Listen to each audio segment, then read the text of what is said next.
ফের উত্তপ্ত হলো আরিয়াদহ। এবার সুশোভন সার্কেলকে মারধরের অভিযোগ উঠল বিমল পাজা এবং তার দলবলের বিরুদ্ধে। আশঙ্কাজনক অবস্থায় বেলঘুরিয়ার এক বেসরকারি হাসপাতালে চিকিৎসাধীন সুশোভন। সঠিক বিচারের দাবিতে আজ বেলঘুরিয়া থানায় লিখিত অভিযোগ দায়ের করল তার পরিবার।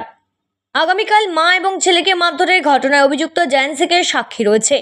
তার আগে ফের উত্তপ্ত হয়ে উঠল উত্তর 24 পরগনা জেলার আরিয়াদহ এলাকা। বাড়ি ফেরার পথে জয়ন্ত সিংয়ের অনুগামী সুশোভন সরকারকে মারধর করার অভিযোগ উঠল বিমল পাজা এবং তার ভাই ও ছেলের বিরুদ্ধে। আরিয়াদহ কেদারনাথ সিংহ রোডে অবস্থিত বালক সংঘ ক্লাবের সামনে গতকাল রাতে বেধড়ক মারধর করা হয় তাকে। আশঙ্কাজনক অবস্থায় সুশোভন সার্কেল বেলঘুরিয়ার এক বেসরকারি হাসপাতালে চিকিৎসাধীন। হাসপাতালের বেডে শুয়ে সুশোভন জানান, গতকাল রাতে তিনি বাড়ি ফেরার পথে তাকে বিমল পাজা সহ বেশ কয়েকজন মারধর করে। এরপরই এলাকার মানুষরা ক্ষিপ্ত হয়ে একজোটে বেলঘুরিয়া থানায় দ্বারস্থ হয়। তাদের অভিযোগ, সন্ধ্যে 6টার পর কেউ আরিয়াদহর ওই এলাকা দিয়ে যেতে ভয় পায়। প্রতিনিয়ত আতঙ্কে দিন কাটাতে হচ্ছে এলাকাবাসীদের। আর এমনটাই অভিযোগ এলাকার বেশ কিছু মানুষের। গোটা বিষয়ে তদন্তের আশ্বাস প্রশাসনের। আমি দেখুন, আমার ছেলের সাথে কি হয়েছে আমি ঠিক জানি না। আমি যখন রাত্রিবেলায় ফোন করলাম, ছেলে বলল বাবা বাড়ি যাচ্ছে অফিস থেকে। সুশোভন সরকার ও অফিসের ওখান থেকে বাড়ি আসছিল। বাড়ি আসার পরে আমি অনেকক্ষণ বসে আছি, খুঁজে পাচ্ছি না। তখন আমি ছেলেকে খুঁজতে বেরোচ্ছি আমি আর আমার ছেলের বউ। আমরা দুজনে খুঁজতে টোটো করে ভাড়া করে চারিদিকে খুঁজছি, খোঁজ পাইনি। সকালবেলায় এসে শুনছি আমার ছেলের এক বন্ধু এরা ছিল, এসে বলছে হসপিটালে ভর্তি। মানে কেন, কি হয়েছে? তখন বলছে ওকে মেরেছে।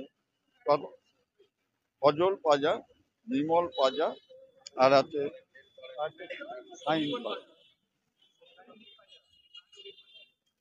এইবার আমি সঙ্গে সঙ্গে আমি করি, থানায় আসি। বাড়ি ফিরছিল, ওকে ধরে বাবা ছেলে ভাই মিলে 3 জনে মিলে মেরেছে। বাপি পাজা, বিমল পাজা আর সুজয় পাজা। এরকম ভাবে একটা মানুষকে ফেলে এরকম মারে রড দিয়ে। এবার সেটা কি করে বলি বলুন তো? ছেলেটা তো রাত্রিবেলায় বাড়ি ফিরছিল। এরকম ভাবে যদি দিনের পর দিন যদি ওরা অত্যাচার করে, মানুষ তো রাস্তায় বেরোতে ভয় পাবে। এর আগে তো ওরা এরকম করতো, সেটা ছেড়ে দিন, আমরা কিছু বলিনি। কিন্তু দিনের পর দিন এরা যদি এরকম করতে থাকে তো আমরা তো রাস্তায় বেরোতে ভয় পাবো। আমাদের আজকে ওকে মেরেছে, কালকে তো আমার ছেলেদেরও মারতে পারে। ওরা এর সঙ্গে করছে রিন্টুর সঙ্গে। ভালো নামটা কি রে রিন্টু? সুরজিৎ বোস আর আরতি ঘোষ। সেই অ্যান্টি সোশ্যাল মিডিয়া করে, দক্ষিণের থানায় গেলে তো ডায়েরি নেয় না। উনি থানাতে যা বলবে থানার অফিসাররা তাই করবে। ভয় তো আমাদের আছে, আতঙ্ক। আমরা বাড়িতে ঘুমোতে পারি না। রাত্রি 1:30টার সময় পুলিশ চলে আসে বাড়িতে উৎপাত করতে। ঠিক আছে, বেলঘুরিয়া থানাতে আমরা আস্থা রেখেছি, আশা করি ওরা নিশ্চয়ই করবে। কিন্তু কোনো মায়ের সন্তানকে যেন কোল থেকে খালি করতে না পারে এরা। একটা ছোট বাচ্চা মেয়ে আছে, কি করে এরকম ভাবে অত্যাচার করলো, মারলো কিভাবে? ছেলেটা কি অপরাধ করেছে? আজকে ওকে করেছে, কালকে আমার ছেলেকে মারবে, পরশুদিন আমার স্বামীকে মারবে রাত্রির থেকে বাড়ি ফিরে এলে।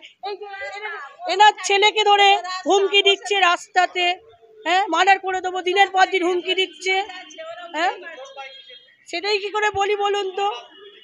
ঠিক আছে, হ্যাঁ সুরজিৎ বোসের জন্য, সুরজিৎ সেটা বলতে পারবো না, অ্যান্টি সোশ্যাল করে, এটা প্রমোটার বড়। আরিয়াদহ মাঠের সামনে দিয়ে পাস করছিলাম, আচমকাই সায়নদীপ পাজা ও তার দলবল হাতে লোহার কিছু নিয়ে আমার এই চোখে আচমকা ঘুষি চালায়। চোখ দিয়ে রক্ত পড়তে থাকে, এখানে 2টো সেলাই পড়েছে আপনারা দেখছেন। সঙ্গে সঙ্গে পড়ে যাওয়ার পরে আবার এখানে ঘুষি মারতে থাকে। আমি বলি আমার কেন মারছো? এই কথার মধ্যেখানে সজল পাজা, বিমল পাজা এরা একটা হাফ প্যান্ট পরে খালি গায়ে দৌড়ে আসে, এসে বলে সায়নদীপ পাজাকে, তোর কি মাথা খারাপ? ক্যামেরার সামনে এগুলো কেন করছিস? তারপরে ওরা আমাকে ধরে একটা গলির ভিতর নিয়ে যায়। বিমল এবং সজল পাজা বলে, তোকে তোর বাবাকে জানে মেরে ফেলবো।